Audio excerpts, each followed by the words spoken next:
Hello, good morning, and welcome to Sunrise Daily. I'm Chamberlain Oso. Good morning and welcome. I'm Ayo Makinde here in Abuja. And from here in the nation's commercial capital, I'm Kaido Kikulu. It's an absolutely beautiful morning. Good morning, guys. You just have to rub it in that there's a capital. Double capital. So you commercial, you political, both capitals, and everybody goes home happy. No problems. That's fine. That's fine. But you know, when the president of Turkey visited the country and spoke to the president, to many, they just thought it was jaw-dropping. And this is why. Maybe we should let you listen to just this bit, and then we'll talk about it. Through an interpreter, the Turkish president is hoping to fish out the Fethullah terrorist organization, the group behind a failed coup attempt in Turkey, still active in Nigeria. As you are probably aware of the fact that Turkey has been fighting against terrorist organizations for many, many decades, the perpetrator of the heinous failed coup of July the 15th, FETÖ, is still illegally active in Nigeria. And we are continuously sharing our intelligence with the Nigerian interlocutors and authorities. I hope and pray that our Nigerian brothers will forge a closer solidarity in this field with us, the Republic of Turkey. Wow. Just wow. You know when they say to be forewarned is to be forearmed, and you thought, well, the narrative has been out there, the call has been out there several times in terms of how we should approach all of these things happening. And that if we keep calling them or refer to them as bandits, we're playing the ostrich. So if you get to hear that, by the way, that conversation had been on behind the scenes as to the role Turkey is playing with all of this. And now we've heard categorically from the president that this is the case. Now the ball is in our court. How do we play? Well, the ball has been in our court for a long time. I don't think our security agencies are unaware of this. I believe that with all of the investments in Nigeria's security apparatus, the intelligence community in Nigeria, I don't think that this fact is lost on us. What a number of people might also be wondering is how long will it take us to recognize and identify the insurgents and bandits as terrorists, as many people have been talking about it. For instance, the Kaduna State governor had said again, I mean, joining his voice to that conversation, that look, since 2017, the Kaduna State government has been writing letters to the federal government. Look, declare these guys as terrorists for one reason, so that the military and all security agencies can deal with them as they ought to be dealt with without consequences from international law. So I think it's one strong voice that the federal government needs to put out so that everybody knows. The intelligence community, the international community will know that indeed Nigeria has made this declaration, has this position, and consequently the needful will be done by all that need to act on it. Well, we're still going to talk a lot about this because of all of the things that's been happening all over the country. But this statement by the president of a nation such as Turkey, which has been suffering, as you have heard, the insurgency and the terrorism for so many years, I don't think we want to find ourselves in that situation. So we need to do the needful. Cardi. And, you know, the question naturally would be, what's the needful? Is it kinetic, non-kinetic? Because, I mean, the issues raised by the president of Turkey is quite tricky, really, and it has its diplomatic ramifications. So referencing the Fethullah Gulen organization, or the following which that teacher has, who, by the way, is in the US right now, and he has been blamed for that coup in Turkey, 2016 coup. But time and again, you've seen the Commonwealth, the EU, other nations say there isn't enough evidence to actually pin that coup on him or essentially his followership, at least the one he has some influence over. So there's that diplomatic issue that has been brewing since 2016, 2017 up till this moment.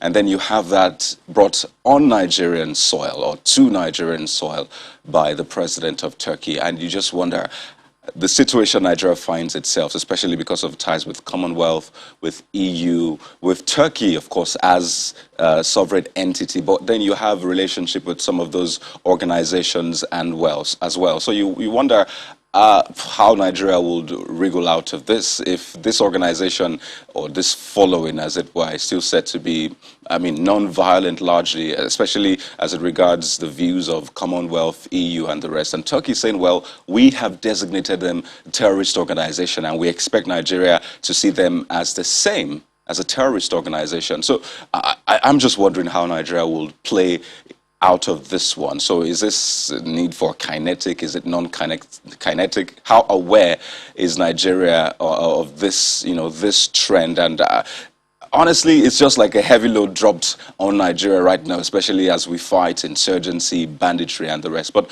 one point is clear, and I think that is something that we've seen the trend from the National Assembly to the Kaduna State Governor, whom you reference, is they talk about, designating bandits as terrorists. And I recently read something, I think an editorial or an opinion that says that, even for some of the equipment that we got from the US, especially the Super Tucano, that there might be certain clause that says you might not be able to use them for bandits, only for terrorists and all that. How true that is left to be refuted or confirmed. But I know that we have a major issue on our hands in either seeing bandits as terrorists or as just mere ragtag bandits. And until we sort that out, I think we'll still have a lot of challenges in our hands. Gentlemen.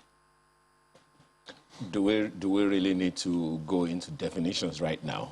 That's another, conversation around this matter altogether. Because don't forget that we've been having these conversations around the kind of partnerships that these insurgents have been forging over the years. We've talked about ISWAP and what will they not do to get all the recognition, all the funding they need to continue to, forge ahead with all of their nefarious activities. So I don't know how long it is going to take. I don't even see the magic. What is there to wiggle out of?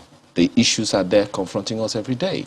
The Bauchi State government, you talked about that over and over again in our previous conversations, that look, if a governor can be saying, we are having sleepless nights, it means that they are having issues that the federal government needs to come strongly on. And it also suggests that then don't be surprised if they're not just sitting on their hands.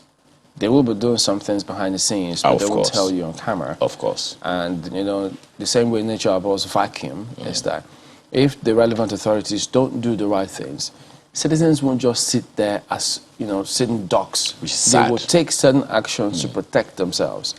Now, what those actions will be will then remain to be seen. Sincerely. And if that action is multiplied across board, can they handle it? Cacophony Can we eventually contain it?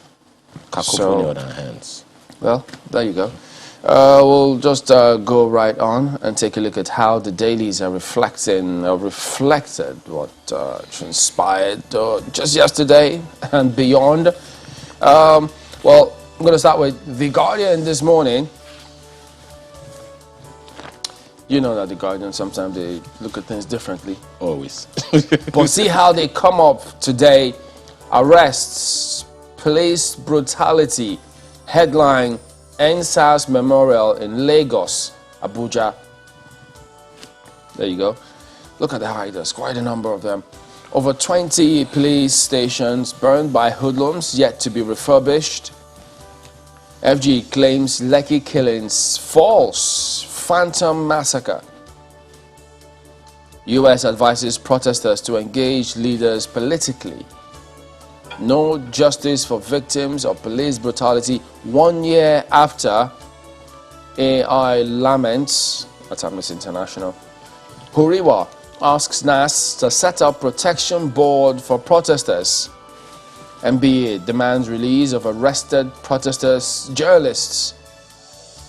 EndSARS protest akin to June 12 struggle, says Arugundade.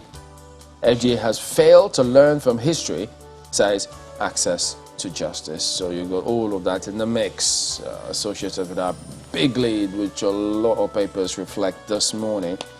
Yeah, that's what you see there. And then, speaking of which, at the bottom strip, Turkey coup plotters still active in Nigeria. Erdogan warns Buhari. Declare bandits as terrorists. El Rufai urges FG Security experts urge Buhari to take veto alert seriously. Nigeria, Turkey trade volume to expand by $5 billion. Sign MOU on energy, defense industry, mining. So, there you go. And as much as this partnerships are forged with countries, you know, at the end of the day, operationalizing some of these things are the key. Very important, because if the other party stick to their rules in terms of maintaining standards, what about Nigeria? Do we just allow them to come up with anything without our agencies ensuring that things are done as they were and standards are maintained? Systems, Chamberlain. Systems. If the systems work, no individual will be able to torpedo it. Systems. I mean, as simple as what kind of cars should come into a country. That's simple. What kind of honey should be sold on our shelves, supermarket shelves. The standards ought to be there, and no one will be able to torpedo it. Because if the other countries maintain their standards, we can't cry wolf if we don't maintain ours. It is because we haven't been able to maintain ours, at least as significantly as it ought to have been done, is the reason for which, you know, NAFTA cried at that time that, you know, some countries are rejecting Nigeria's exports. Wow. So standards are there. The Vanguard newspaper is next. EndSARS anniversary. Crackdown as protests rock Abuja, Lagos, Enugu, Ilorin. Find that story on page 5. Oh, quite a number of riders, protesters, tear gassed, journalists arrested as car procession passes through Lekki toll gate. Tear gas fired at hoodlums, not protesters. Lagos CP. Security operatives blocked protesters from marching to NAS in Abuja. Pro-government group storms Unity Fountain, says Lekki tollgate shooting hoax. Accuses EndSARS memorial protesters of seeking to instigate unlawful change of government. Police disperse EndSARS protesters in Ilorin as soldiers. Police dehumanize journalists, disperse protesters in Enugu. Journalists arrested, arraigned in Osogbo. No proof any protester was killed at Lekki tollgate, Lai Mohammed. EndSARS victims deserve justice 1 year after. Amnesty International. All of that you'll find on page 5. Of course, the pictures say a little more. Car procession in Lagos, demonstration in Ilorin, in Ibadan, and in Abuja. All of that marking the first anniversary of EndSARS. And so many other stories. El-Rufai to FG, declare bandits terrorists. Stories on page 4. Mr. and Mrs. today. Mrs. telling Mr. You embarrassed this family back there. If you're that hungry, why didn't you exercise patience till we get home? And Mr. says, I only asked if somebody used a perfume that smelled like egusi soup. Which one does that? The back page has a lot of sports stories. Kano's brace downs coin. Beg your pardon. Kano's brace downs black coins. Details on the inside pages and so many others right there. That's the Vanguard this morning. Howdy. Well, let's turn our attention to the Daily Trust. Well, yesterday the Daily Trust didn't quite lead with the EndSARS protest, but today, there you see the front page. The big one is on EndSARS. 1 year after, no evidence of Lekki massacre. That's how the Daily Trust leads this morning, with riders saying CNN Amnesty should tender apology. That's according to FG. Rights group fails to respond to Daily Trust's evidence request. PDP kicks as police disperse demonstrators in Abuja, Lagos. So you have a picture right there on the front page as well that says that has protesters, I believe, with placards saying no to police brutality and the rest. But right under that big picture, we have something for you on politics, or at least the Daily Trust has something for you on politics. It says pressure mounts on Buni to sanction Shekarau, Amosun, Aregbesola, others, and you wonder how this will play out. I mean, these are former governors, as it were, strong men, as they say, in the party, from Kano to Ogun, Osun, and others. So we see how that one plays out in the coming days. On top of the big story, after dilly-dallying, notorious bandit releases 30 Yaoris school abductees. Now, the Daily Trust has been keeping, count of just how many days the federal government Yaori students have been in abduction. 127 days. Yeah, so relief, definitely, that one. And this is something that ties to that story, which you've referenced on other front pages. Declared bandits as terrorists, El-Rufai tells Buhari.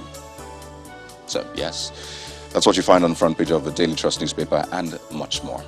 Back to you guys. All right, take a look at New Telegraph next. EndSARS anniversary, battering, arrests of protesters, journalists, trail event, massacre at Lekki Toll Plaza never happened, FG insists, says no family has come forward to prove loss of loved ones, taunts CNN, Amnesty International for promoting fake news. PDP calls for arrest, trial of perpetrators. Some of those arrested had knives, machetes, other dangerous weapons, Lagos CP.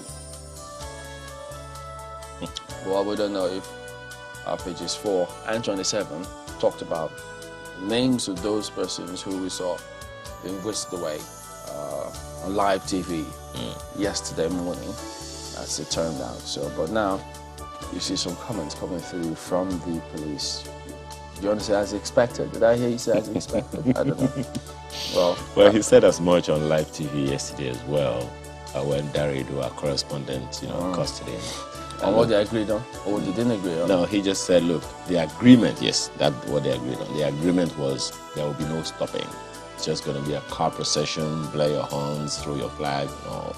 But it wasn't part of the agreement that there should be anyone stopping at the Lekki toll gate. Did you see a copy of the agreement? I wasn't part of the meeting, and there was no communication. To the best of my knowledge. Oh. But at least the leaders, so to speak, of the movement, they didn't stop. They just passed by in their own convoy and moved on. At least that's that much we knew. Whether those others, had that meeting with him, as far as the Lagos CP is concerned, anyone stopping is not a protester. At least that's what he said yesterday. We didn't arrest protesters. We arrested, is it hoodlums or something like that? Wow. Controller scarcity hits Nama. That's the other headline you see on the front page here at the bottom strip. Agency converts non-technical staff to man airspace.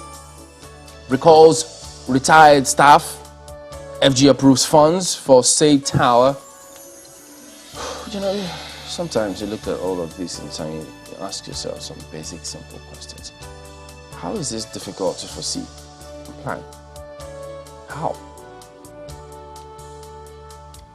Well, you don't forget. I mean, we talked about this when there was that mass resignation, exodus, from the aviation sector.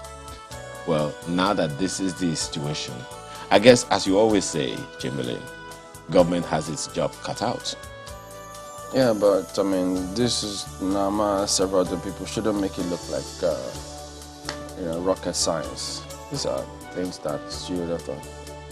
There's several other people, Some of these things don't just happen. I mean, That's the there's point. always a build-up. It's always a build-up. And when I said that day that it's a protest, you're wondering how could it be? But look, if it's been happening and no one was doing anything about it, everyone wants a better life. Yeah, but when you said they were going to protesters who come back to it, I thought, I'm not sure anybody, those amount of people leave and then to come back. Look, is there such a plan? I don't know, but I mean. But now you see they're recalling retired staff. Okay. Because it's not easy to train people to get into that space. And this could have implications, Oh, definitely will. I just hope it doesn't begin to get in the space of delayed, flights for too long, or it's already bad. Don't want it to be any worse than it already is. Nigerian News Direct is also about EndSARS anniversary this morning. Protesters dare police in Lagos, Abuja, others. There you have it on the front page of the paper today. And the rider, only one. And I don't think any other paper has referenced it. as FG Mall's compulsory psychiatric test for security agents. Seems that's one of the 5 for 5. Maybe, I don't know.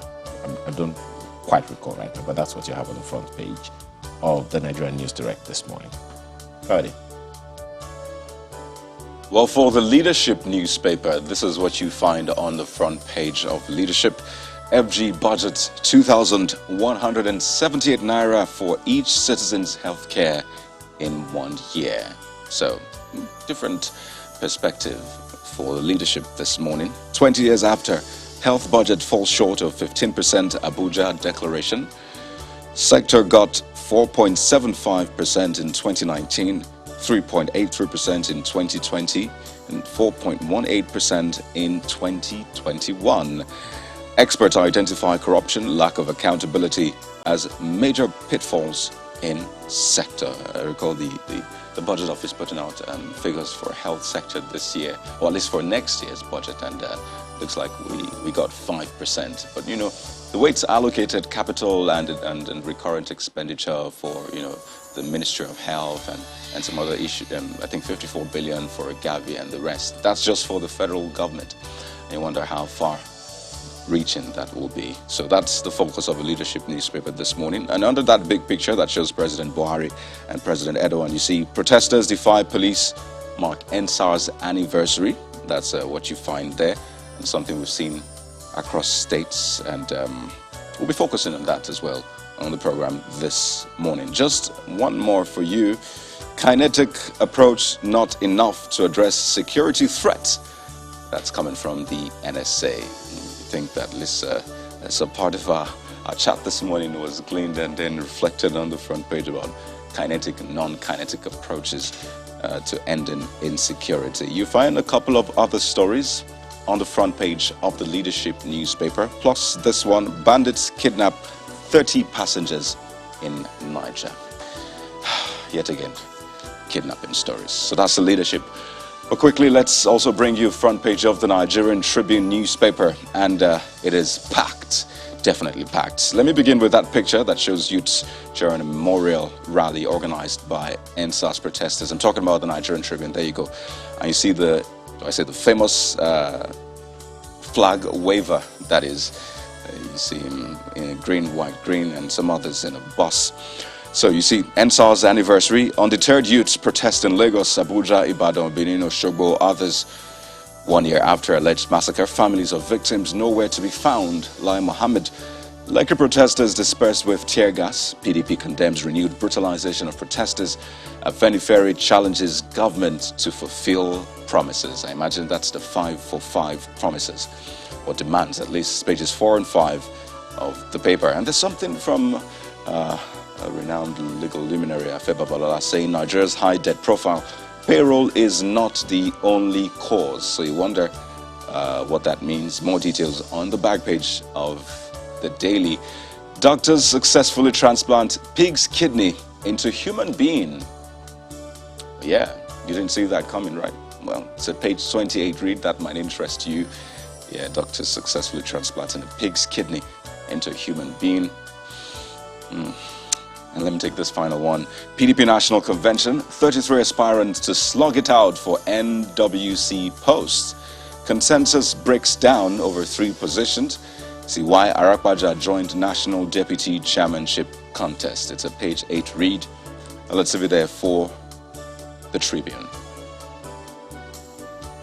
Yeah, pig's kidney works in humans. That's ascribed to surgeons. You see it on the front page of New Telegraph as well. You know, so science is doing different things these days. But what doesn't work is the Nigerian flag having any element different from what the official flag is of. Has it changed? And I didn't Would you be surprised to know that there are many people, many government officials, several people in different parts of the different sectors who don't know that Nigeria's flag has got no crest on it. That's the official flag. The So if you official use coat of anyone, arms, the it's Nigerian not flag on the does not flag. have the official coat of arms. Why Yeah. do we have it even as state governments? Is But it people because gloss over it. They did think, but no, that is not Nigeria's flag. So if you're going to go out of the country and you're showing other countries that one, that is not Nigeria's flag. However, if there's been a change and we didn't know, we'd like to see the gazetted law. In fact, that law was even muted in the National Assembly saying, look, people are using the wrong flag. Oh, I remember Senator, I can't remember his name now, he used to be in environment. So he did say, look, this is not the flag. People are using the wrong flag. And it seems as though that seems to have caught on. In fact, during the process, you saw it everywhere. oh, I don't know. Is there anyone who is going to enforce that now? So if it's not the case, and we have government officials, federal level, state level, and local government level, I think it's just the need for. So try to show them what the difference is. Okay, Maybe well, before we end the show. know. Okay. So there you go. That is it with a look at some of the dailies here today. We're back in a moment. Do stay with us.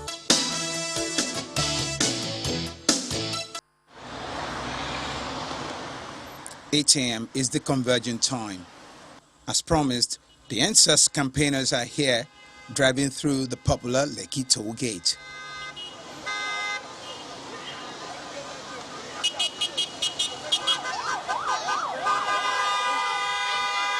Horns blaring.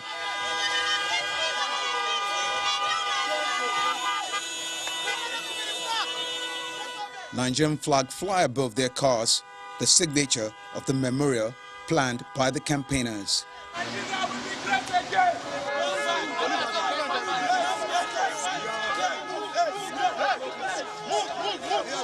Some protesters are also arrested, locked in this van, and later driven to an unknown location.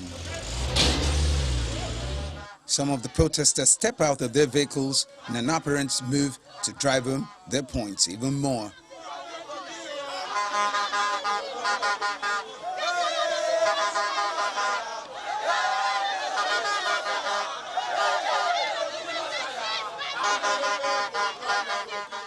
We have come to honor the lives of those that were lost, to show solidarity with our fellow brothers and sisters, with our compatriots, and to make it clear to the Nigerian government that the Nigerian people's lives actually matter.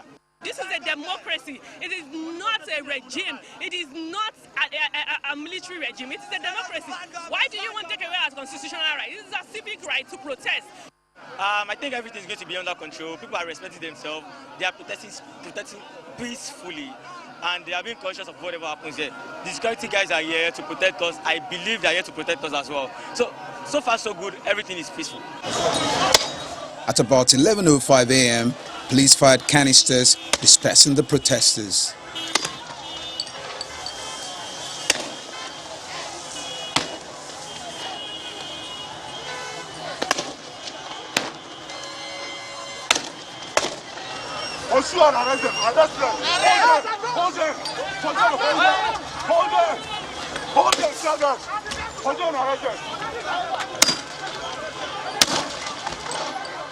It's been a day of intense activities here at the Lekki toll gate, the epicenter of the EndSARS protest. The protesters have made their statement loud and clear, with the police responding. They said they have exerted minimum force to disperse the protesters.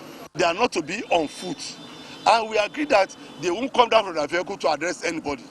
That is where people will start coming in. That's where people will now start converging. So, and as at the time, I will need to use minimum force to disperse the miscreants, not the protesters. I discussed with them that they have the right to protest, but it should be within the ambit of the law.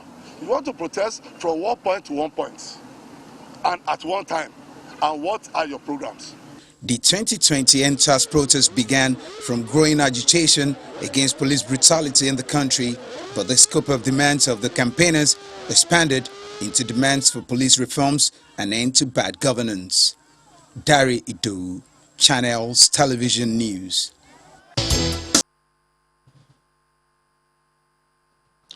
All right, welcome back. We're joined now by Mr. Wilson Inalegwu, former AIG of Police. Good morning, and thank you for joining us today. Good to see you. Yeah, it's a pleasure for me to be here.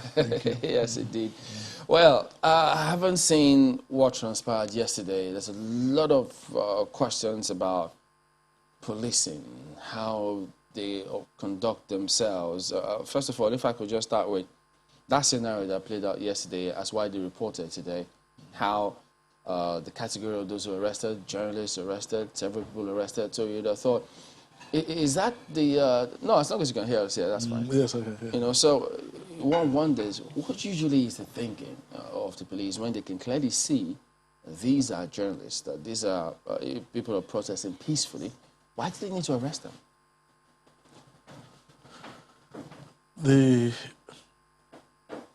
When you approach such the scenario that we witnessed yesterday, yeah, and coming from a background of the violence of the EndSARS protests last year, the police, I think, were prepared. The police were prepared for the scenario that played out yesterday. And so when you find such a situation, there are people whose intention is to demonstrate peacefully. But there are others that would attempt to hijack it. And that's when it can spiral out of a peaceful protest to a violent protest. And therefore, the police, I think, has a responsibility to protect the genuine protesters, but those who come with different intention to create anarchy and chaos and take advantage of it to loot. So the police will be out for those issues. And this is why we expect the police and the organizers of the protest to have a meeting as to the way they intend to carry out the protests. And that is the essence of the police granting permit. That means you see, what routes are you going to follow? What are the number of protesters you expect? This will enable the police to put in place proper preparation as to be able to respond. But a situation whereby you organize a protest, you don't even have an idea of how many will come. If it is 1 million, let the police have an idea.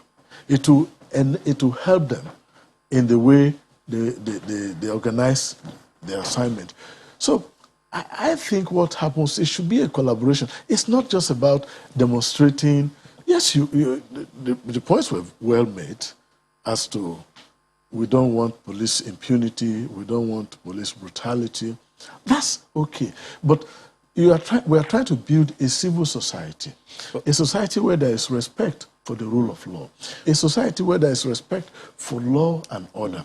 And in doing that, everyone has a responsibility. Just to be clear, my apologies for jumping in. Just to be clear, when you say that collaboration is necessary, so what then should be the legal approach to organizing protests? Well, Mr. Falana and a number of, we have a lawyer in Lagos who will also speak to the issue, that it's been out of, it's not no longer compulsory to have a permit from the police to organize protests. But you're saying that so it's never been anyway. So, but you are now saying that there is a need for a kind of consensus, a nexus between the protesters and the police.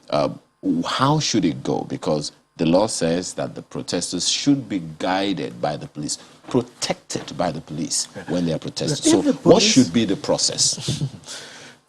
You see, I'm told there are two parallel judgments. One saying you require police permit, one say the freedom of association, as guaranteed by the Constitution, should be respected. But from the reasonable man's point of view, for example, the police is supposed to provide you security when you're having your procession. You have some vehicles in front, or officers in front, and by the side, and behind, to ensure that miscreants don't attack and hijack the protest.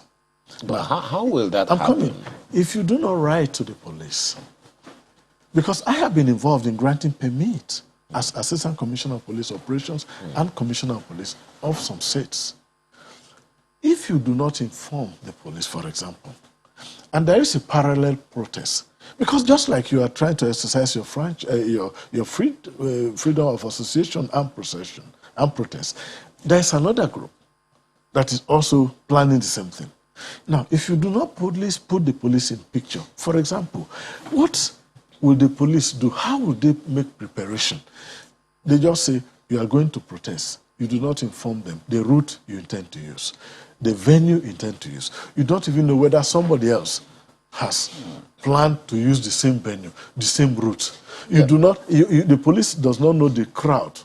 Yeah, but part of what... and I think, so the idea of making an application, I think, in my mind, is reasonable. But factoring that in, and the question I was asking is such that what he's saying and what you're saying, if I get the point, is that yes, you can inform the police. Yes. But it will be for their information, not for their permission. Well, that's the way the law puts it. Yeah. You know, if you talk of permission to hold a protest, the police, if you are processing peacefully, normally, they won't come. So if it's for permission, yes, and then you inform the police and the police says no, wouldn't that be violating the laws, including Section 33, which several lawyers have spoken about, that we don't need, they can be the approving authority whether or not we can protest? Yes. Now, this is why I talk about collaboration, cooperating with law enforcement. If I'm talking from the reasonable man's point of view, yes, it is permit, it may not be permit. People are having wedding, having up to 1,000 or 2,000. They don't need our permission. But we have, as a law enforcement body, has a responsibility to even monitor that where Nigerians, where people are gathered in that large number, we need to provide adequate security so that, like now, markets are attacked. You don't need to have permit to go attend market, but we will provide you with security. So what I'm trying to say, in effect, is there are two substituting judgments of two appeal courts. I'm told one in Kwara, Ilorin, and I don't know the other jurisdiction, other Abuja also. So the point is this. Yeah. Write to the police. Go hold a meeting with the police. They give the assessment and advise you. That, in my opinion, is important. But the question I cannot answer categorically is the arrests. Yes, the journalists. Yes, whether permit or not. But I think you need to inform. You know, that power to grant permit rests with the governor of a state. The power is only delegated to the commissioner of police. Whoa. If Public Order Act that I read many years ago has not been amended. If that's the case, because we're trying to understand the thinking of the police here, that's what we're trying to do. Now, if that's the case, if you rest with the police, because we still go to Abuja to get the lawyer's perspective on this matter, why is it that, to Lagos, why is it that the governor of Lagos was quoted to have said, well, people have a right to protest? And so it came across as, he's saying, yeah, peaceful protest, people can do that. And then right there with the rider, the police says, we will not tolerate any protest. So if that were the case, why is police seem to be going against that? I want to think the police was, we will not tolerate any violent protest. I'm sure that's... Okay, because this is the word violence. Yeah, because the police will not tolerate any violent protest. But peaceful protests, the police will provide you with security. In the FCT, I watch television. People are protesting, like the Athletic Federation Association. They had their peaceful protest. The police provided. But a situation whereby you are going to burn buses, you are going to... Yeah, but we understand that. But the clip we saw yesterday with our correspondent, in the report by our correspondent, when the Lagos CP was yelling, arrest them, arrest them. Yeah. We didn't see. Yeah. The people we were referring to weren't violent. No. You see, I saw some of your correspondence yesterday.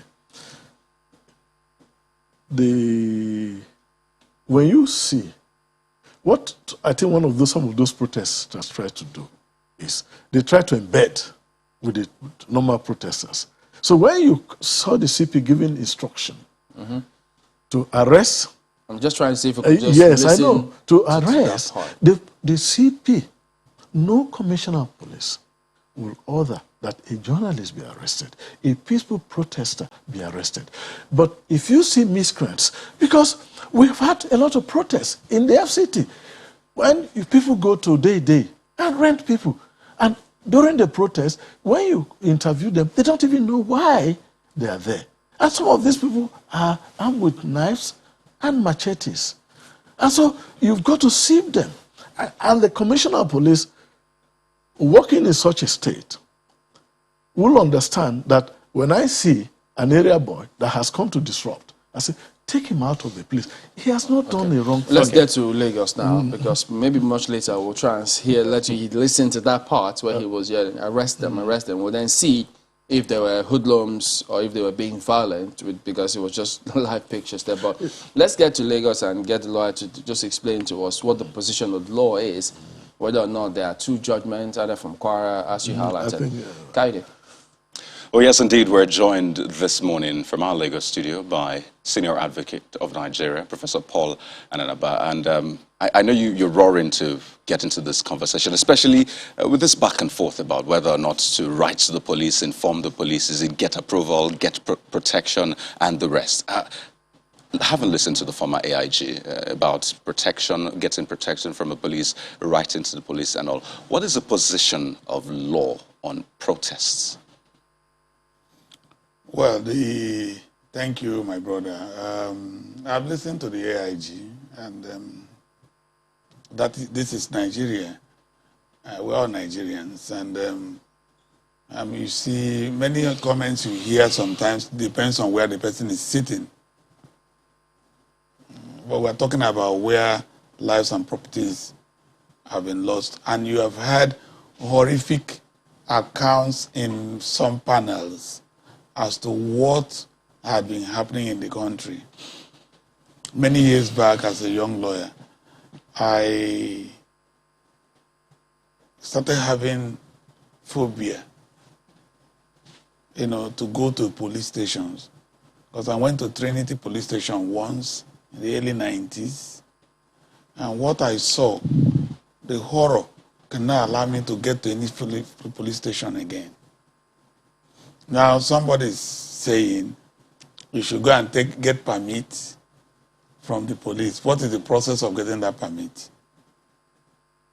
And I just told you what the process is. So if the police says no, you will not. That's the underlying point. So the law is very clear. The law is the Constitution. You have freedom of expression, freedom of association, you have freedom of movement. All of them come together to say, you can protest. We are not the only democratic country in the world. Nigerians have been protesting across the world. How many people have been arrested or shot? So we should not be going back. We should be moving forward. Now, just before I drop, there's a philosophy of law that is incidental to our independence and Republican status. And that philosophy of law is the petition of rights type of behavior. The Constitution does not recognize it. That is, before petition of rights is, if you want to sue the state, you get permission. We also have it when you want to enforce judgment against the government. The Sheriff and Civil Process Act, Section 83, 84, says, get the consent of Attorney General. The Supreme Court is asking, why will I ask the person I'm against to give me permission to execute judgment? Now, just get it. Let me land it so that you can understand what we're talking about. Now, I want to protest. I'm protesting that what is going on in governance is not acceptable. I'm protesting against the police. Now, somebody comes up and tells Nigerians, you should go and get permission from the police to protest against the police. I leave it there for people to... So being an interested party, it sounds funny. I don't understand how that can be said. But, I mean, you witnessed the process last year and the aftermath. In fact, I'm sure this is quite personal to you because the judiciary was affected, especially in Lagos, with the burning down of courts and the rest. So when the police brings in the angle of security, and the former AIG says, well, the commissioner in Lagos said categorically that they will not allow violent protests. And having seen, at least from experience, the aftermath of last year's protests, the burning down of courts, which, rendered, the judiciary, especially in Lagos, crippled for some time. How then do you balance such? Because we've seen what happened. Clearly, we see what can happen. So what kind of balancing act should the police Violent protest is not protest. Violence is violence. Protest is protest. Protest has guidelines. It has to be peaceful. It has to be controlled by the protesters. In a protest or in no protest, the police duty and other security agencies' duty to maintain peace and protect lives and property is undiminished. It is normal. So the police doesn't need to wait until a letter is written. They gather intelligence. There's going to be a protest. They deploy security to guide protests.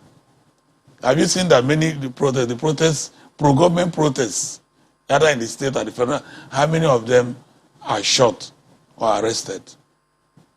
So let's even not go there. That's not the issue for discussion because this is a global discussion.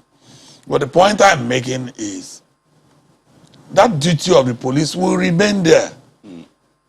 It is that duty of police that has not been done that makes infiltrations possible. If the police, if the EndSARS people say they want to protest, I will imagine that a police that has intelligence along with other security agencies will, without anybody telling them, know how many persons that are protesting. So you're saying protests going violent is even the fault of the police? Of the states. Because there are the miscreants and all that in this state are supposed to be known by the security agencies. So you will see that during the last 1 year ago protest, you will see people, you would have seen clips showing people encouraging the people who brought in protests.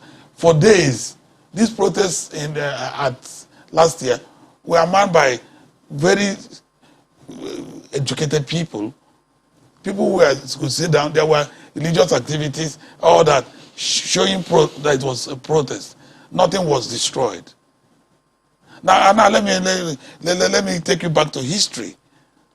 I schooled in this country. I went to school in this country. That's what I mean. Universities, riots, demonstrations. What normally brings violence to it? When students demonstrate and there is a friendly security presence, they interact, they work together, nothing is destroyed. But if in the process, arrest them, shoot them. For some, they saw this memorial, as it were, as an opportunity, a perfect opportunity for the police to, show that we've learned some lessons based on what happened last year, and we're ready to do right, by the people, as we have always promised to. And I'd like to take you up on the rules of engagement of police when it comes to protests. Now, we had our correspondent covering that live all through yesterday, and we saw journalists arrested. It wasn't until hours after that the journalist who identified himself, by the way, was released. Not only, there were many of, that's the point I'm making. So the question is, how should the police, first, what should be the rule of engagement when the police is manning a protest? Can they just pick anyone, arrest them, put them in the van and say, well, we're trying to forestall disorder. That's why we're doing this. Is that possible? Is that right? Well, no one can sit at a place and give them operational orders. But it is expected that within the force, it's not every police personnel or officer that is dragged into a demonstration activity. There should be special trainings. There should be special team that can engage cordially. These demonstrators also need the police. If the police comes and is friendly, in some of the centers, there was a police officer in Anambra State that became a hero of the demonstration. The police officer, moved on with this demonstration. There was no incident. That is to show it's a matter of operation. When you are unfriendly and you begin to be brash in such instance, what does it look like when before the day you are warned nobody should demonstrate in a country, in a democratic country? Why should that comment come up? Those things shouldn't come up. There should be operational guidelines for the, much more. And let me ask you, in many countries, the presidents, the vice president, the governors, the senators demonstrate too. Legislators demonstrate. So you expected our members of House of Reps and Senate to have demonstrated? I expected that agencies like National Orientation Agency should have, this thing is a year ahead. Begin to work on the minds of the youth and other Nigerians. Many of them coming out to lead. You say the ones that have been done are not good. Which one have you shown is the better demonstration? Some issues you have raised, about the kind of engagement that should happen. But let's flip this back to Abuja. I understand my colleague has a question for you. Ayo. Well, thank you, Kayode. I want to ask you, Dr. Ananaba, maybe related to the rules of engagement question Kayode is asking. The legal function of the police includes prevention of crime. Not just fighting crime, not just crime fighting, but prevention of crime. There are those who may allude to the fact that perhaps that's what the intention of the CP was, to say, look, let's have a conversation so that we can prevent crime. So what's your take on that perspective, that it's perhaps a way of preventing crime as opposed to fighting it in the event that it erupts? Let's make a distinction between prevention of crime and infraction of fundamental rights. They are not the same. What we are talking about is not prevention of crime. If it is prevention of crime, you get intelligence that EndSARS is going to protest. They're going to do. There's going to be a memorial of 1 year. One of the 5 items in that is about the police and their welfare. If you look at the 5-point agenda, let's even keep that aside. You hear that as the police, you will know that you need to protect the people and then you need to prevent crime. A demonstration doesn't first of all tell you... Just a second. We need to take a message or two. When we return from this break, you'll continue in that train of thought. Please stay with us. Well, Dr. Ananaba, thank you very much for staying with us, everyone. Dr. Ananaba, the disparity between crime prevention and infraction of human rights, that's the point that we're on. It's a slightly difficult one to look at when we look at how difficult that might be for the police, even though that's what the law says. Kindly help us understand, how does the police prevent crime without stepping on the rights of Nigerians, especially in the right of protests? It is the same constitution in chapter 2 that talks about crime prevention. In chapter 4 talks about fundamental rights. And between the two, this elder brother is chapter 4. And that chapter 4 is preservation of fundamental rights. You know, fundamental rights is the blood of the citizen.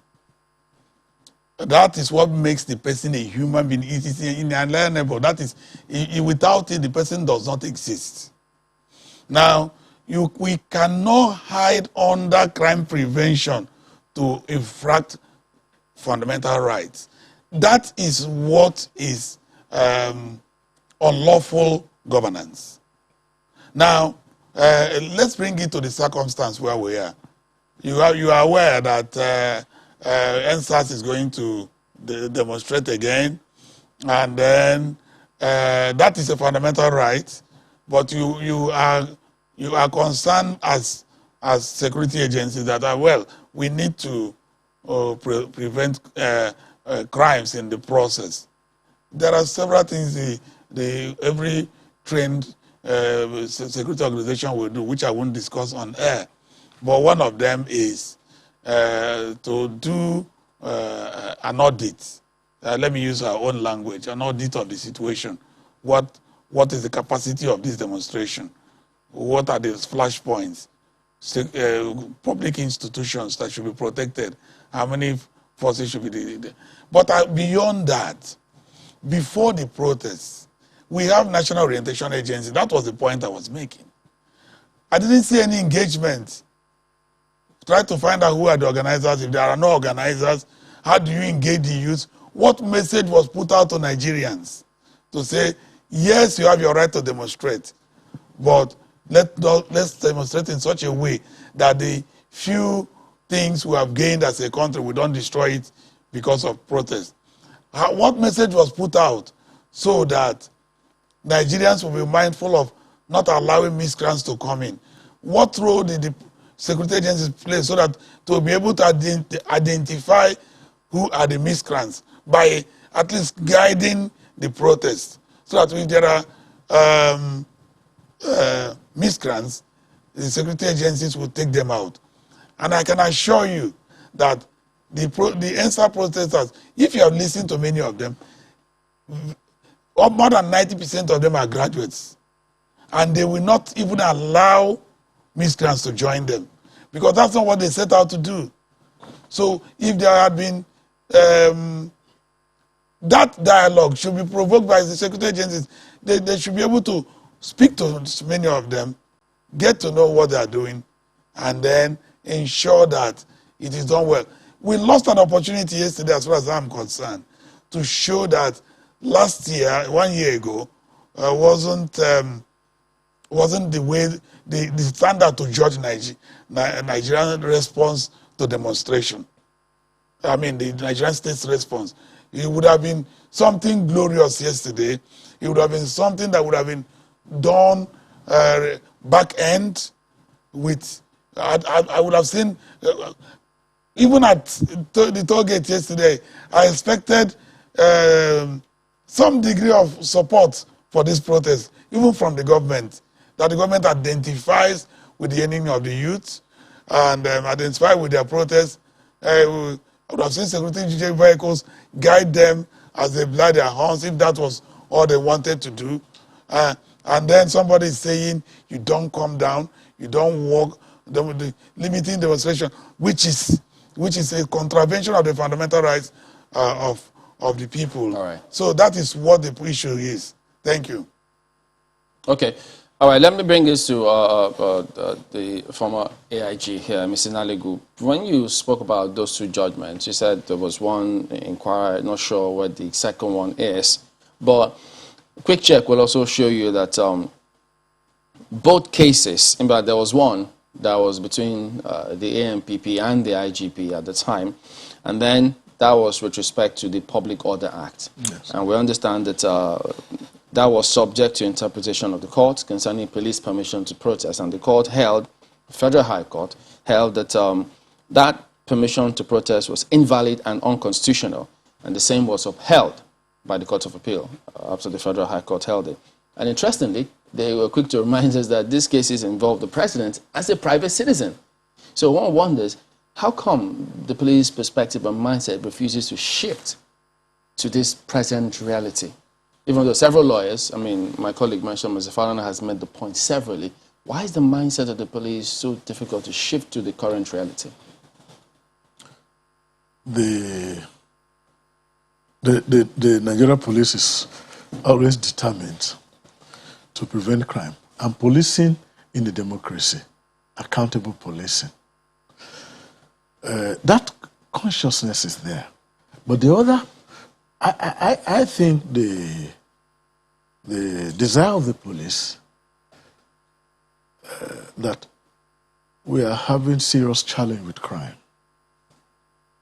And the police mindset is always guided or affected by their desire to address the issues of crime and bring the country more stable and safe for businesses to thrive. Yeah, is that why they want to obey the law? I'm coming. So, the police will not arrest anybody for peacefully protesting. And I stand to be corrected. The learned the SAN said that I did not state the process of making an application, having the application acknowledged, and receiving a permit. The police will not go out of his way to arrest because you are peacefully protesting. No. That will not happen. But isn't that what played out yesterday? No, I'm coming. I told you that some people apparently attempted to hijack the process and so that it could degenerate into violence. And I think that is what I think the police is doing. But there is a need to, in the conversation that we're having, to look at police training, to see the police, to see that the service they render is to satisfy the public. And is the public satisfied? But it looks as if the service is to satisfy the ruling class. Whichever political party is ruling, just a moment. That is what they want to satisfy. I'm coming. The police has a responsibility to satisfy the public. There is a balancing. But in doing that, the police is very mindful, in my opinion, that how do we keep the country stable by dealing with the issues of crime. And the very nature of policing in an evolving security situation that we have in Nigeria places some little pressure on them. That is one thing I want you to understand. But the police must see their work as a service to the public. Because if that approach is not there, and this should be backed up by level of training. Because what I saw yesterday, and I want to remark about is, there is a need to have, like the son rightly pointed out, to have intelligence about this protest and make adequate deployment for that. Okay. That is one. Two, in approaching the demonstrators, the standard operating procedures, because I know an operations order must have been drawn. And then you have the various segments of engagement. Okay. But one of the things I want to say is this. The panels that look into the EndSARS protest have made certain recommendations and observations. I expect that the appropriate authority, maybe the Minister of Police Affairs, the Chairman of Police Service Commission, the IG, and the Minister of Justice, to look at these recommendations in the report, as the reports are being turned in, to look at them and then begin to use them as benchmarks to assess compliance, to assess the level of satisfaction the police can bring to the public. Why do I say that? I say that that means they should now establish some themes in terms of police handling of demonstration. Is it satisfied? What is it that has gone wrong? And then there is a quarterly review of these so that you begin to, because like the English will say, what does not get measured does not get done. And speaking about that, we may at some point get to play back that report by correspondent Darido up to the point where the police, the CP was talking about arresting them with a view to understanding why the police act the way they do, so that if that is a standard of measurement, so that you see how we can improve upon that. But before that report is ready, I understand Kaide has a question for you. Kaide. Oh, yes, thank you, Chamberlain. Mr. Inalegwu, I just want to find out, incidentally, this conversation around EndSARS, I mean, when you look at the 545 demands, the majority of it is on police reforms. In fact, talking about better welfare for police. And it's still the same police that we're talking about now in terms of rules of engagement with protesters. Now, the Nigerian Police Force is one of the very few police forces in the world, or the police in the world, that has as its motto, the police is your friend. So that's what the people are made to believe. But if you can tell us, I mean, when it comes to training, when it comes to orientation and retraining of the police officers, do they know, are they told, are they trained to see the people as their friend, such that it's not just the police is your friend, but for the police, it will be the people are your friend? Is that entrenched in the training of the average police officer out there? I think it's in the DNA of every police officer to view the public as a friend. Why do I say that? There is a desire.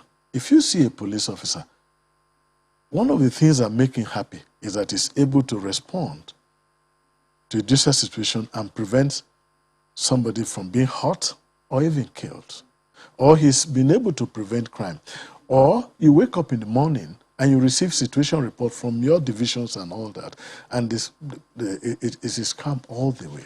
So there is, but I know that there need to be some training on empathy, that the police will put themselves in place of the public and to understand, why are we having these complaints? What can we do to improve upon it?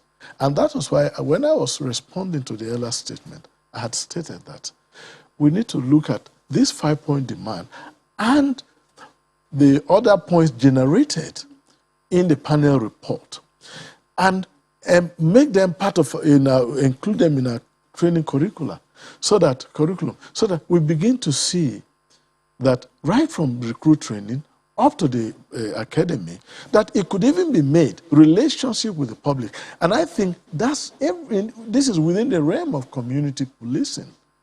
Seeing the public as partners, empathizing with the public.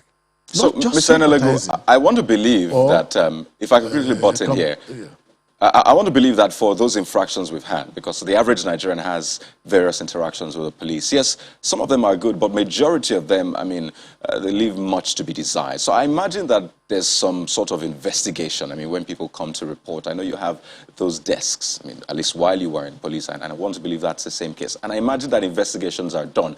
Do you identify why those men act the way they do? Is it that while going through training, they didn't get enough of the people are your friend kind of training, or they're just acting on their own volition? And that's even more than the few that at least show goodwill towards the people. So what is responsible for those men acting in such way? The police is guided by rules and regulations. And the officers know that when they commit infractions, there are procedures to be followed. I know one of the offenses is incivility to members of the public, assault on members of the public. And the personnel of the force are regularly educated and updated by their respective commanders. Every command, even at divisional level, has what they call briefings, either on Mondays or the days they choose. And these points are emphasized. But I think what needs to be done, first of all, it is not the practice of the Nigerian Police Force, I think, correctly, to go out of their way to infringe on the right of citizens. That is unacceptable. Okay. I'm coming. That is unacceptable. And everything must be done. But I think Nigerians should see that this thing is being done. That these guys have committed this offense, like those guys in Kogi State, in Adogo, I think, somewhere there, that justice should be meted out swiftly, no delay, and the public informed. And I have always stated, when I had the opportunity of coming to your studio, that the engagement of the police with the public should be much more robust. Okay. Now, that's the part of Parliament to come so we can listen to this report. Don't get us wrong. We want to improve relations with the police and the public. Yes. We want to see police well remunerated, well trained, looking good out there on the streets. That's the only police Nigeria has got. And we want their welfare, their operational process to also be pleasant. That is what we want as a citizen. I don't know anyone out there who wants anything contrary. But let's listen to this report, because whatever will help improve that relationship, we'd like to see it. Yeah. So look at this report and see at what point did things go wrong, wherein they were talking about arresting people. What could they have done wrong so that people can learn from this? Everyone can learn and see. So let's see this report. 8 a.m. is the convergent time. As promised, the EndSARS campaigners are here, driving through the popular Lekki toll gate.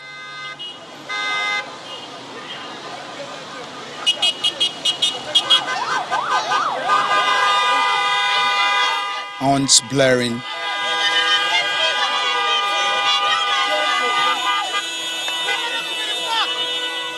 Nigerian flag fly above their cars, the signature of the memorial planned by the campaigners.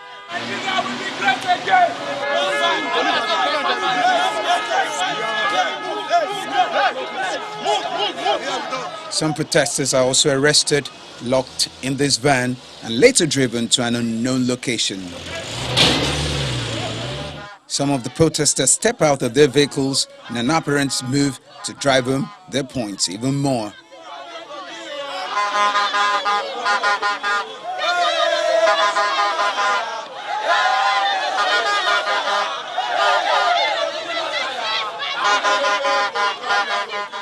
We have come to honor the lives of those that were lost, to show solidarity with our fellow brothers and sisters, with our compatriots, and to make it clear to the Nigerian government that the Nigerian people's lives actually matter. This is a democracy. It is not a regime. It is not a military regime. It is a democracy. Why do you want to take away our constitutional right? This is a civic right to protest. I think everything is going to be under control. People are respecting themselves. They are protesting peacefully, and they are being cautious of whatever happens here. The security guys are here to protect us. I believe they are here to protect us as well. So far so good. Everything is peaceful. At about 11:05 a.m., police fired canisters, dispersing the protesters.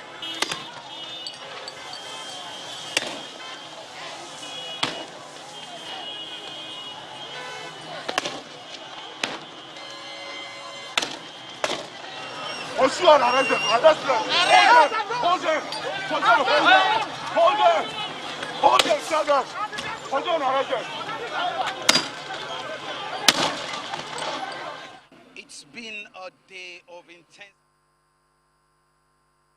All right, so listening to that last bit there, where the fire tear gas to disperse the protesters, and then the CP there yelling, arrest them, fire the tear gas. So what action did the protesters do there that constitutes or that can be said to have been or can be deemed to be violation of any law whatsoever?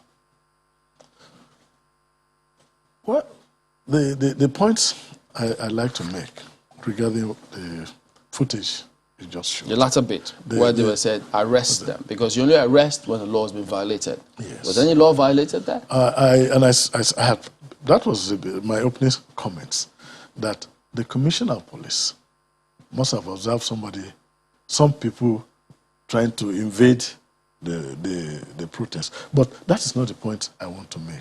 First of all, even the commissioner of police being there, giving that instruction, shouldn't be.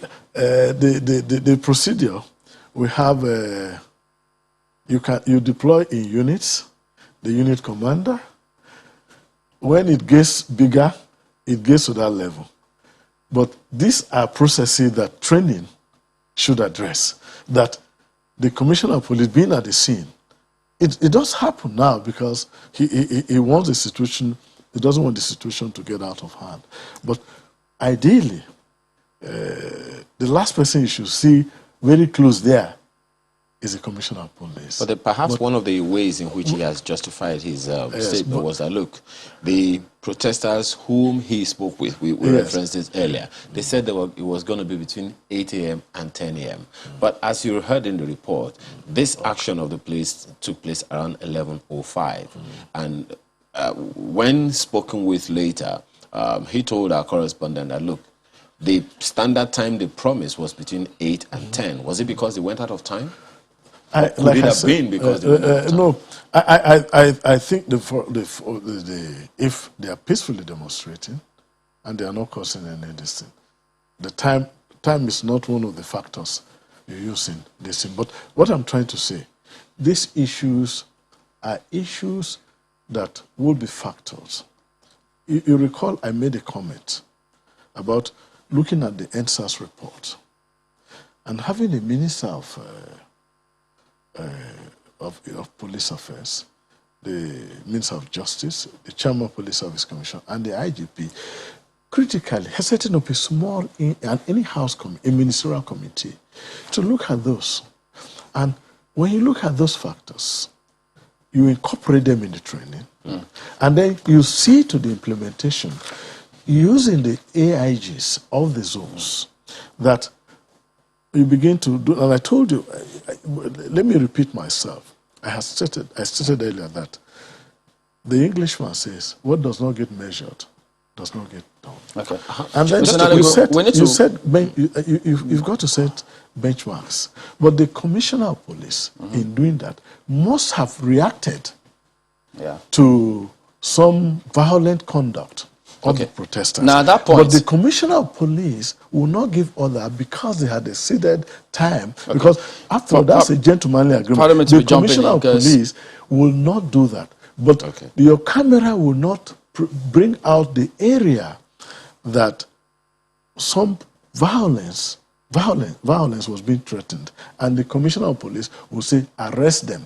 He cannot say arrest peaceful protesters. But I think there were some threatening behavior by some thugs, some miscreants, that may want to hijack the process. And that was why the officer, I think, he is quite experienced. Okay, we need to jump in because we need to really get response from Lagos. Now, isn't it, can't it be deemed as impunity on the part of the police to arrest journalists who are going about their lawful duty as enshrined in the Constitution?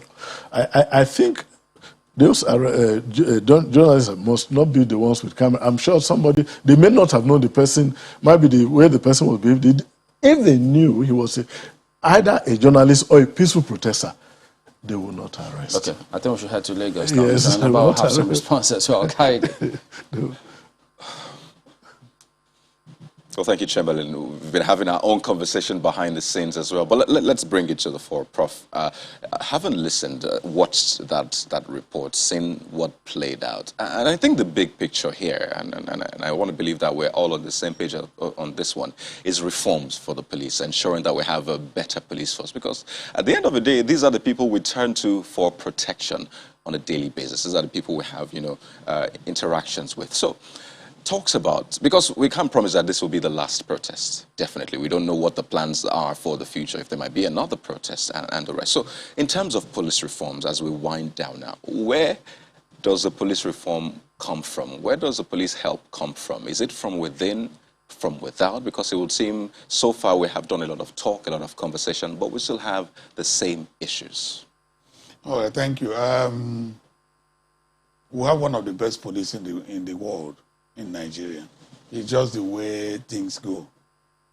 When a Nigerian police goes to international engagements, they are always one of the best. We are resilient as a people. We go through what the average person across the world may not go through. We are brave. But the point is where it begins with where the EndSARS agitation was the police welfare, professionalizing the police. Of course, everywhere in the world, there's no place where police is the best friend. And like you asked, the police should be the friend of the populace, and the populace should also be the friend of the police. But remember, there's this dislike on the two sides. That's why it's been emphasized, be friends. Now, the reform should come primarily from inside. Before, there were no police university. We have police university now. Policing is being professional. There should be money should be spent on training. You hear many policemen tell you that this uniform they are wearing, that they bought it themselves. And so what do you want them to do? How much is their salary? Can a police officer train his child in a university based on his salary? Those are the questions. And then it goes into the psyche of the officer. Now, the good to have a university. Have you seen the police barracks? Where they live. All those things should be looked into. That is what when you say psychological test in one of those demands, that's what it is all about, the psychology of where you live. Please, try and do an investigation. An average police person, I'm not talking about officer, outside the shores, in some advanced democracies, some, even South Africa, if you see the kitchen of a police constable, you want to be a police officer. You know, I think these images, and these things are out there for people to see. These are things we see every day. So this is the point. Let us begin to make the police build the confidence and at the same time retrain. And recruitment of police persons based on both quota system, which is constitutional anyway, but we should get the best. Let's not be leaving people who just for any kind of person, because they hold the lives of the people. And I think that's a fine point, really, to leave it at, Professor Paul Ananaba. So when the government says they have met all those demands, these are still demands that have not been met. But it's been a pleasure speaking with you on this one, Professor Paul Ananaba, Senior Advocate of Nigeria. Thank you so much for sharing your thoughts with us on the program. Thank you. Well, we'll take a break now. When we return, we'll round up on this conversation and turn our attention to something else. Just join us again.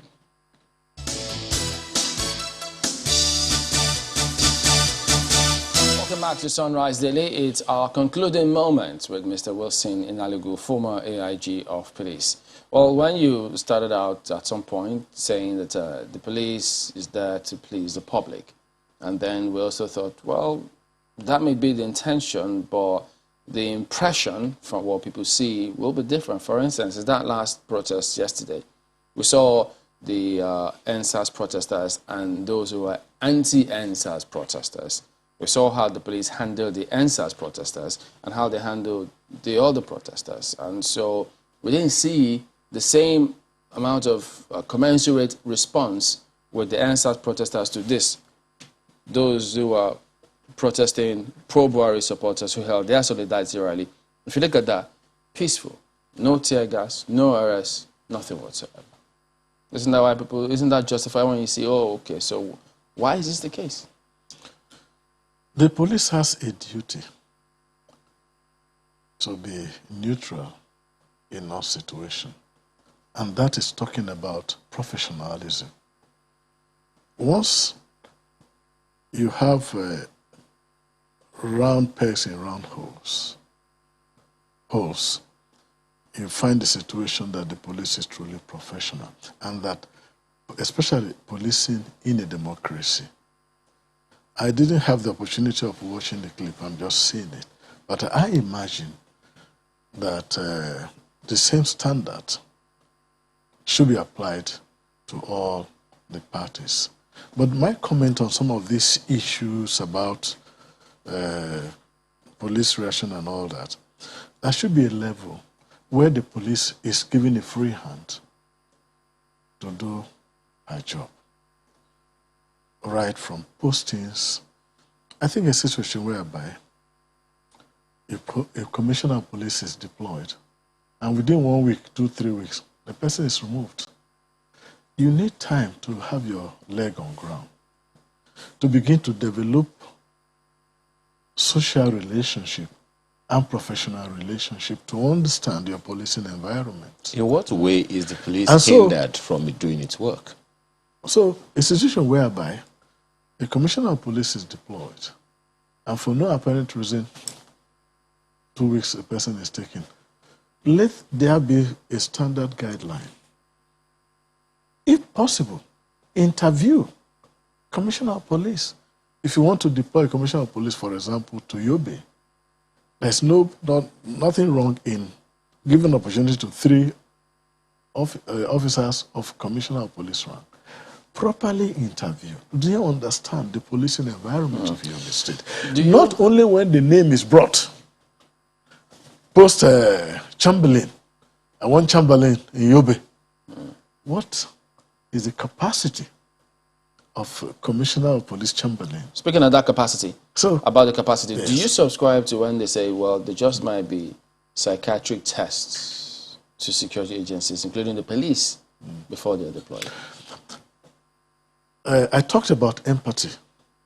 Empathy is getting to understand, putting yourself in the situation of the other person. How do you put yourself in the situation of the other one if you don't understand the mental state of that individual? Because it's when you understand the mental state, you are able to have a proper interaction. So, subjecting it to tests, perhaps will not be taking the person to a mental home to be examined by a psychiatrist. But you as an officer, you as the public, you have to understand the mental state of the person you are interacting with. If I don't understand your mental space, I will not know when to give you space.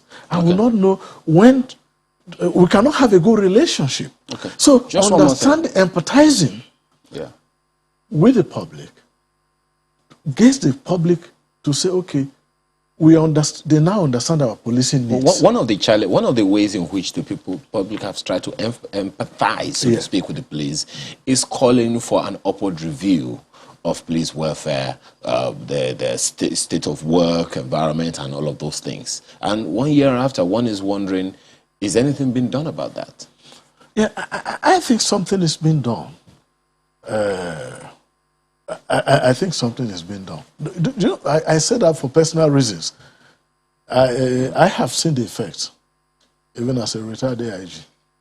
But it would seem like the men on the street, the policemen on the street are not feeling that. I know, I'm told, from the colleagues who are still in service, that there is, I think, an approval for something about salary and other welfare programs. We need to switch now. The IG talked about building barracks, building, reshaping police stations. So I think something is good, especially with this police trust fund. With this particular one, let's just switch to this before we toss to Lagos. Recent developments. We've seen Sokoto State Governor, Bauchi State Governor, then the most recent development in Imo, while some traditional rulers were having a meeting, they were shot at and were killed. And some of the concerns or questions raised there was they reached out to the police before the meeting started. And while the shootings happened, the police wasn't there. And then thereafter, then the police showed up. So questions as to see policing functions in different parts of the country. So what, from your perspective, where are we missing this point? What's actually going on with this? I think I'm happy. I'm glad that some funds approved for community policing. I think there is absence of effective community policing.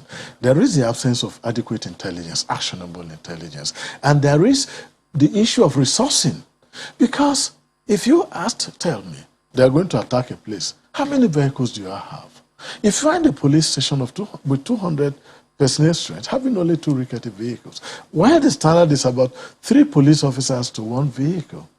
But in this institution, you have 200 to 2 rickety vehicles. Therefore, the issue of resourcing for the police is very critical. The issue of intelligence, now that the strength, the manpower level of the human resource level of the police is very thin, what do?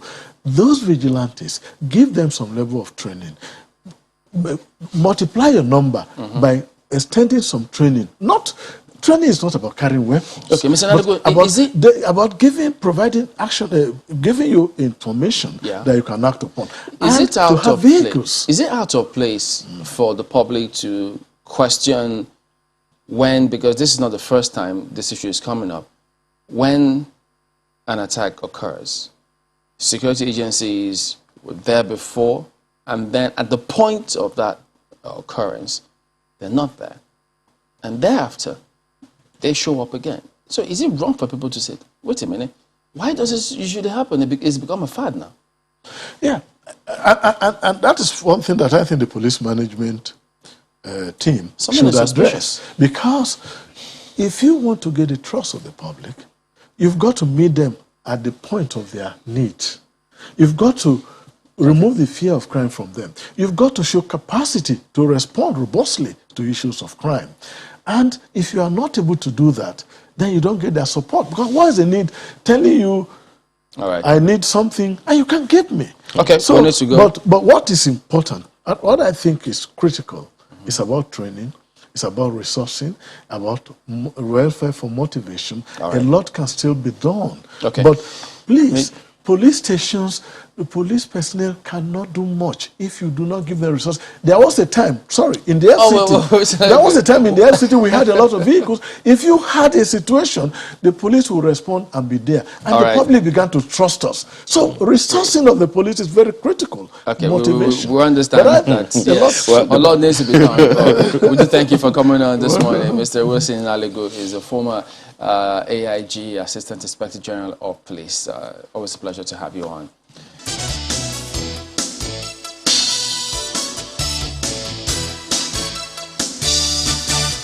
Kaide.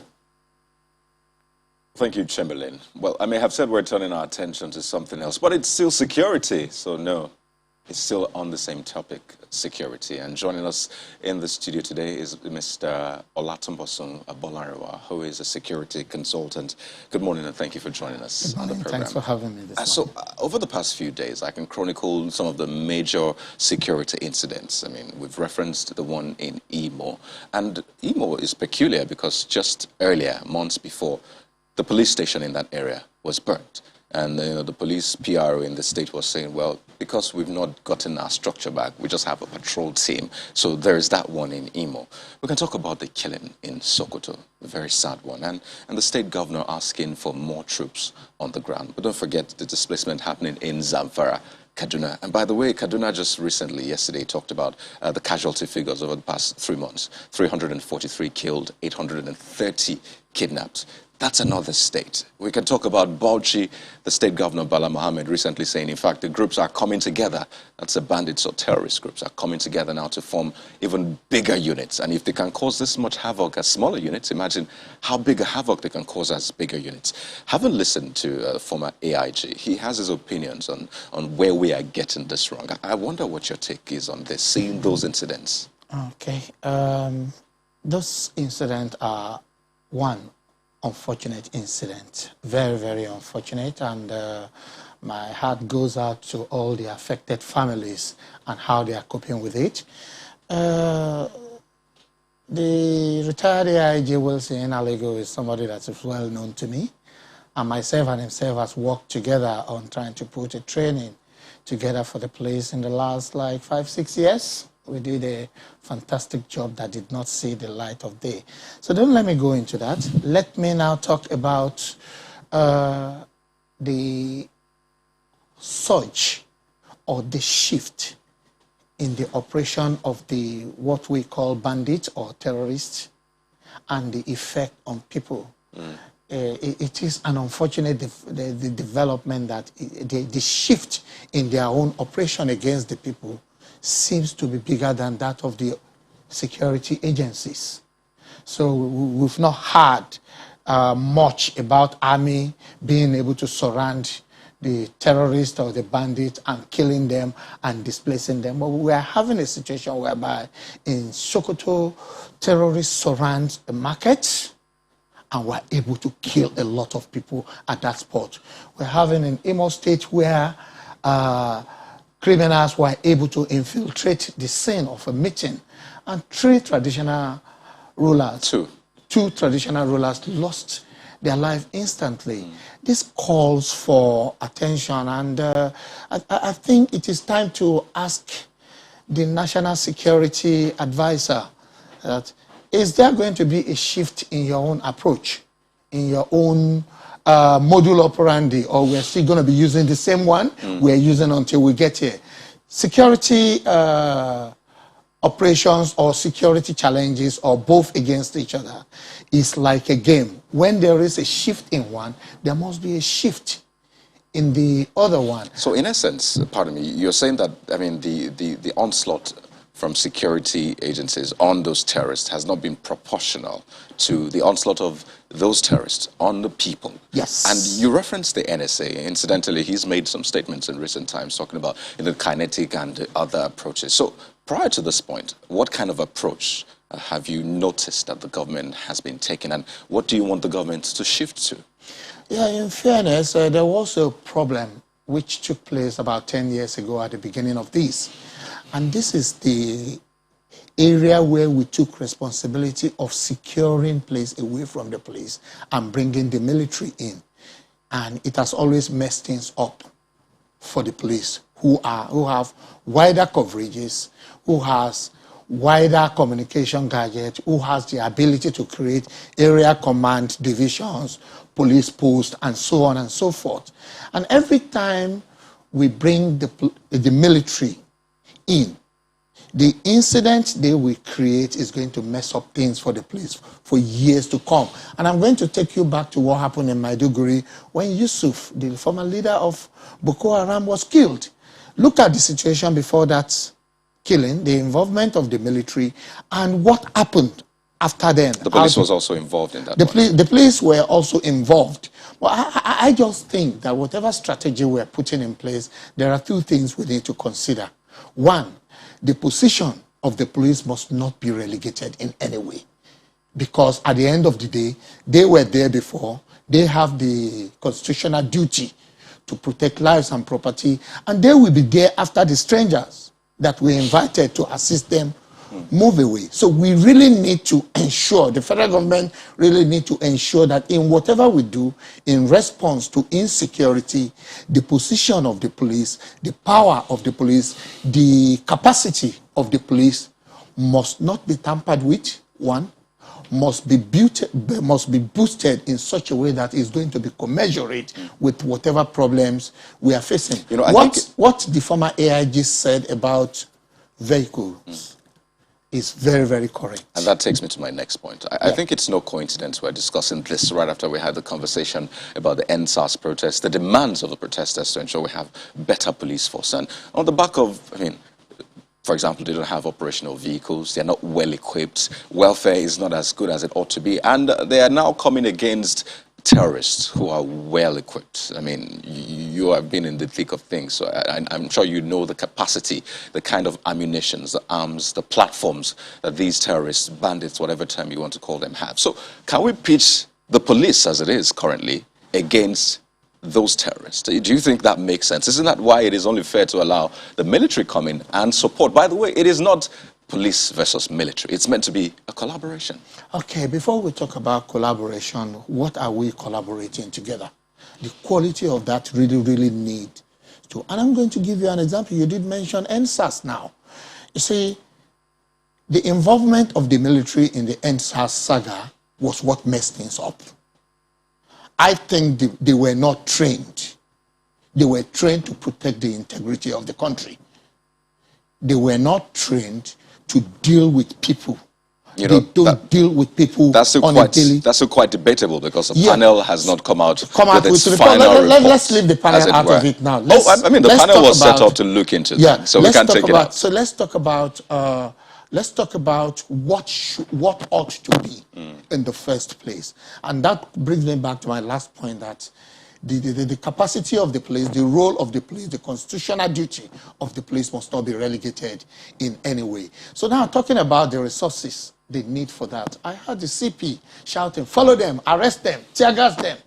But I look at the whole of that video, he does not even have the capacity to arrest the crowd, the mammoth crowd we have there. There is no enough vehicle for him. There is no enough manpower for him. And the moment they are overwhelmed, that's when they resort to using arms. So what I'm trying to say is that what the former AIG said goes hand in hand with the policing of Nigeria of the 21st century. So in other words, the police is not, I'm just trying to get it clear, because I mean, you say that the police must not be relegated, and I want to imagine that that's the goal of government, the state as it were. But then we know that the police is not well equipped. We know how equipped, at least to a large extent, from pictures and images we have seen, how equipped the bandits and terrorists are. So are you saying that we should still pitch the police alone against those people and ensure that they take, you know, the forefront position, or what? No, they need to take the central stage position. Okay, Strategically. me. Strategically. Pardon me. Let me contextualize this properly. Let's All right. listen to this message, and then, not a message actually, it's a track, and then we'll come back to get your response.